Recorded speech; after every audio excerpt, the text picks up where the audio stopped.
คือคือน้องหลาว่าพร้อมสร้างครอบครัวแล้วตอนนี้เนาะโดยหมายความว่าอะไรหมายความว่าถ้าเพิ่นถ้าว่ามี FC เนาะเพิ่นถูกใจหรือว่ามักน้องเลยอย่างซี่นะเพิ่นสามารถมาเอาได้เลยบ่เนี่ยโดยจะสิเอาเลยบ่แม่นโอ้บ่ต้องเบิ่งดนก็ได้บ่ เอาเป็นเดือนปลาย2 เดือนก็ได้ โอ้ยย่านว่าเนาะตั้งแต่เปิดใจมานี่ก็มีแบบว่า FC เพิ่นมาหาฮอดเรือนฮอดซานอยู่บ่ก็คืออยู่อืมเคยมาแล้วเนาะโดยหลายคนอยู่บ่เลยบ่หลายหาก็เคยผู้เดียว คนลมเก่า แต่เดี๋ยวนี้เศร้าแล้วแต่ละคนเด้อเอื้อยแบบถามแบบรวมๆเนาะแต่ละคนที่เข้ามานี่แบบว่านิสัยเพิ่นโอเคบ่ก็โอเค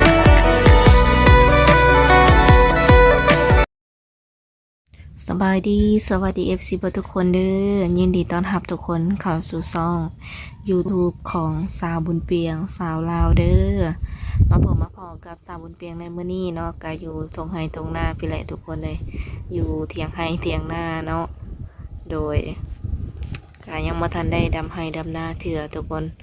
ทางนี้ก็คือฝนยังบ่ทันได้ตกมีแต่แดดโดยก็ครึ้มฟ้าครึ้มฝนอยู่เนาะแต่ว่าบ่ทันได้ตกเถื่อมื้อนี้ทางสาวบุญเปียงเองก็สิได้พา FC หรือว่าหนุ่มโสด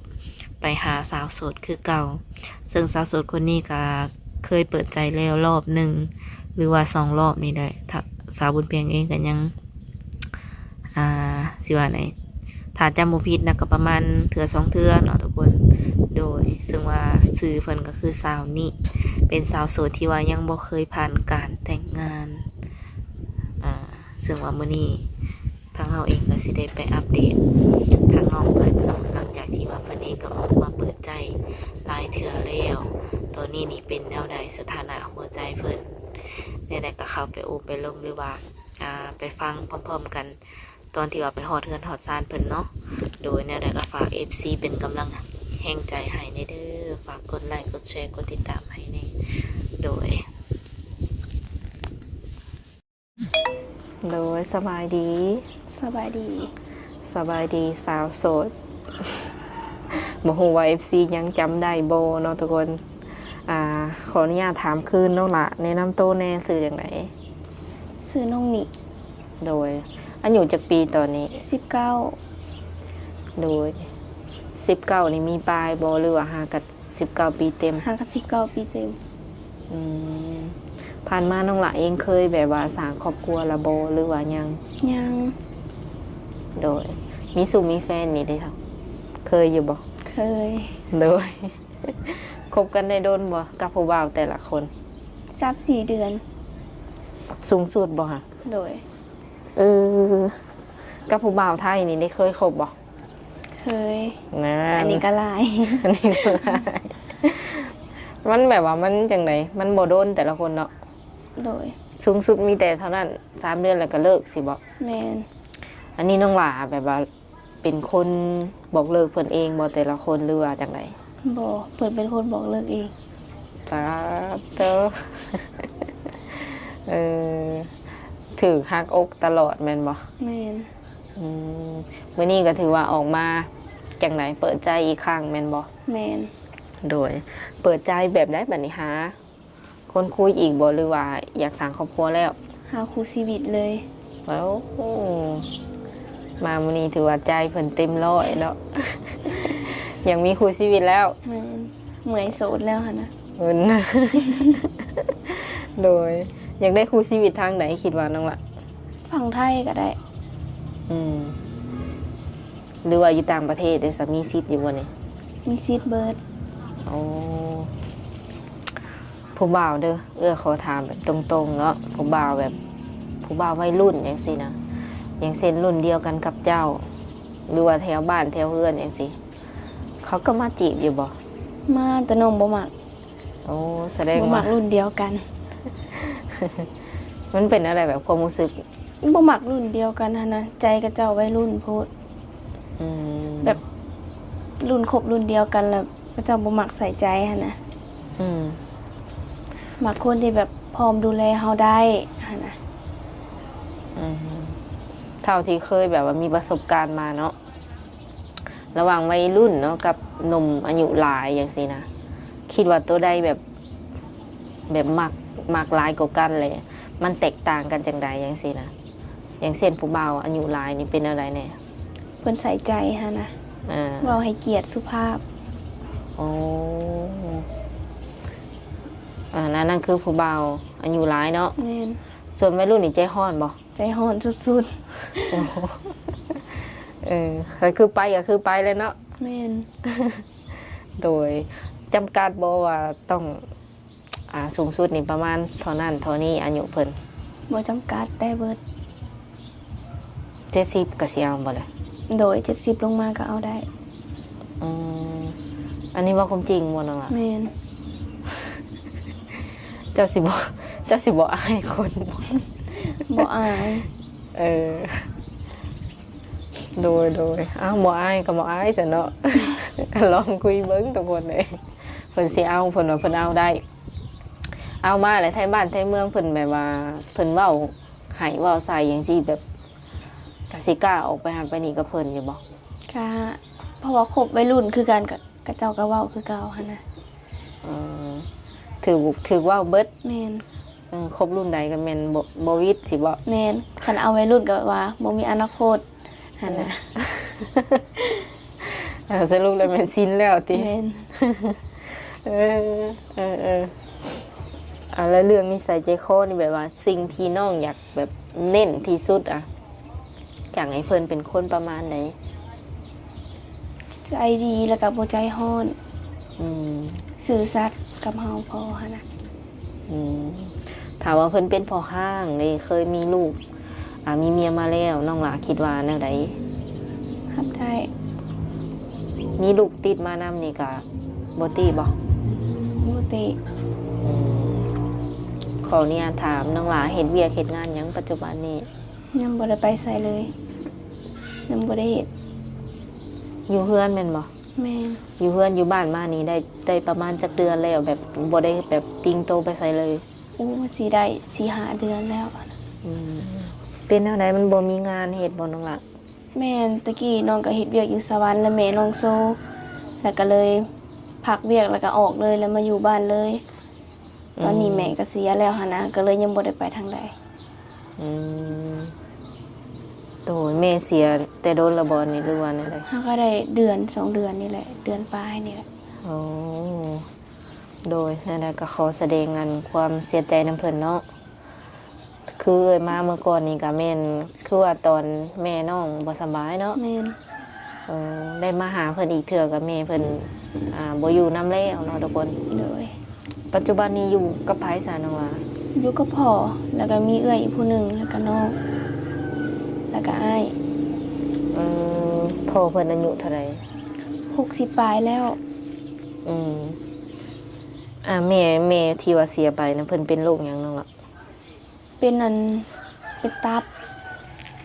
เป็นโรคตับ โดย เออก็คือปิ่นปัวมาแล้วบ่หรือว่า แม่น ไงแต่ว่าบ่ดีบ่เศร้าเนาะ แม่น โดยวางแผนแบบอนาคตอยู่บ่ว่าจะแบบไปเฮ็ดหยังต่อบ่หรือว่าตอนนี้ยังพักก่อนบ่คิดหยัง แม่นพักก่อนยังบ่ทันได้คิดหยัง เรื่องอันนี้ได้ซะแบบการเงินค่าใช้จ่ายเฮาเด้แบบเฮาบ่ได้ไปทางใดเลยไผเป็นคนดูแลเฮา ก็เป็นเอื้อย เวลาอยากได้หันได้นี่หรือว่าใส่ใจหันนี่แม่นเอื้อยเอาให้บ่ แม่น เอื้อยแท้ๆนี่ แม่น เออทั้งหมดหามีอ้ายน้องกันอยู่จักคน หาคน จะเป็นคนที่เท่าไหร่ เป็นผู้ที่ที่3 ยังมีน้องอีก2เนาะผู้หญิงจักคนผู้ชายจักคนน้องละ ผู้ชายนะผู้หนึ่งผู้หญิงละ2ถึงน้อง3 อืมอืมคือน้องละว่าพร้อมสร้างครอบครัวแล้วตอนนี้เนาะ โดย หมายความว่าอะไรหมายความว่าถ้าเพิ่นถ้าว่ามี FC เนาะเพิ่นถูกใจหรือว่ามักน้องเลยจังซี่นะเพิ่นสามารถมาเอาได้เลยบ่อันนี้ โดย จะสิเอาเลยบ่ แม่น โอ้บ่ต้องเบิ่งดนก็ได้บ่ เอาเป็นเดือนปลาย2เดือนก็ได้ โอ้ยย่านว่าเนาะตั้งแต่เปิดใจมานี่ก็มีแบบว่า FC เพิ่นมาหาฮอดเทือนฮอดซานอยู่บ่ ก็คืออยู่ อืมเคยมาแล้วเนาะ โดย หลายคนอยู่บ่เลย บ่หลายหาก็เคยผู้เดียว คนลมเก่า แต่เดี๋ยวนี้เศร้าแล้ว แต่ละคนเด้อเอ้ยแบบถามแบบรวมๆเนาะแต่ละคนที่เข้ามานี่แบบว่านิสัยเพิ่นโอเคบ่ ก็โอเค ลักๆแล้วมันเป็นย้อนหยังซะเนาะคิดว่า คือซีเมนต์เพิ่นเบื่อ อืม ลมกันดนแล้วก็เพิ่นก็เบื่อแหละ อืมเพิ่นก็เคยชวนให้เจ้าไปหาไปหยังอยู่บ่ บ่เคย อ๋อคันว่าเพิ่นให้ไปหาแบบเฮาคบกันเลยเพิ่นให้ไปหาสินะสิไปบ่เลย ไปได้ อืมส่วนหลายแม่นว่าเพิ่นนี่คิดว่าเพิ่นนี่เบื่อเจ้าเนาะ แม่น เพิ่นโทรมาคุยโทรมาเว้านำนี่น้องหลารับอยู่บ่ หับตลอด ช่วงเช้านี่มักตื่นเช้าอยู่บ่หรือว่าประมาณจักโมงจังได้ตื่น ประมาณ8 โมง แม่นเล่นโทรศัพท์ตอนนั้นแม่นบ่เริ่มเล่นโทรศัพท์เนาะ แม่น อืมแบบคนที่สิเข้ามาใหม่นี่ได้ซะแบบมีหยังอยากบอกกับเพิ่นบ่แบบว่าเฮ็ดจั่งใดก็ได้บ่ให้เพิ่นหายไปจังซี่นะมีหยังอยากเว้ากับเพิ่นบ่ คันเขามาลมน้ำนองกับเขาให้คุยนำกันดน โดยอยากมีโมเมนต์ที่แบบว่าคุยกันโดนๆหน่อยเนาะ ๆแม่นบ่แม่นเขามาแล้วก็ไปจังซี่หั่นน่ะ อืมโดยเจอเรื่อยเป็นบ่ แม่น โดยพ่อแบบพ่อเพิ่นนี่ก็บ่นหรือว่าห่วงเฮาอยู่บ่น้องล่ะ ก็ห่วงอยู่ อืมแสดงว่าการเลือกคู่นี่พ่อบ่เป็นคนแบบว่าสแกนให้หรือว่าน้องเลือกเอง เลือกเอง อืมเรื่องอายุอานามก็เคยถามเพิ่นบ่เลยว่าเพิ่นทรงสิมักนำเฮาอยู่บ่เฮามักอายุหลายกะ แล้วแต่เลยเพราะว่า อืมเพิ่นบ่ได้เว้าเนาะว่าจะต้องเอาคนแบบนั้นแบบนี้เนาะ โดย เออเพิ่นบ่ได้เฮ็ดเวียกหยังบ่น้องล่ะเท่าพอ มีแต่เฮ็ดนา 60 ปียังเฮ็ดนาอยู่ แม่นเพิ่นเอาไปเบิ่งเขายอดหั่นน่ะ เพิ่น ไปไล่งัวไล่นี่หั่น เอ น่ะ ยังถือว่าเพิ่นก็ยังแข็งแรงปกติ โดย พ่อนี่ก็แบบว่าสิว่าในเอื้อยเพิ่นเป็นคนดูแลเบิ่งแยงเบิดเลยบ่ แม่น เสาหลักของครอบครัวนี่แม่นเอื้อยติ แม่น อืมเพิ่นเฮ็ดงานอยู่ไสซะน้องล่ะ เพิ่นเฮ็ดงานแบบแถวตลาดนี่หั่นน่ะ โอ้อยู่ลาวนี่ แม่น อืมอ้ายน้องยังบ่ได้มีไผแบบไปฝั่งไทยบ่ ยัง แต่ที่เฮ็ดหน้านี่คือเฮ็ดแบบใดเจ้าเฮ็ดกับถาวพอกับน้องบ่ โดย เฮ็ดหน้ายังปีนี้ พี่นี่น่ะหวานเอาแน่แล้วก็สีดำแน่หั่นน่ะดำเอาครึ่งหนึงไก่นั่นก็หวานเอา ยังบ่ได้เริ่มเฮ็ดบ่ปีนี้ ยัง อืมได้กล้าได้มุ่งแล้วบ่ ได้แล้ว โอ้ยเตรียมแต่สิลงดำบัดนี้ แม่น อืมเฮ็ดหน้าแต่ละปีนี่โดนบ่ประมาณจักเดือนจังได้แล้ว ประมาณเดือนปลายหั่นน่ะ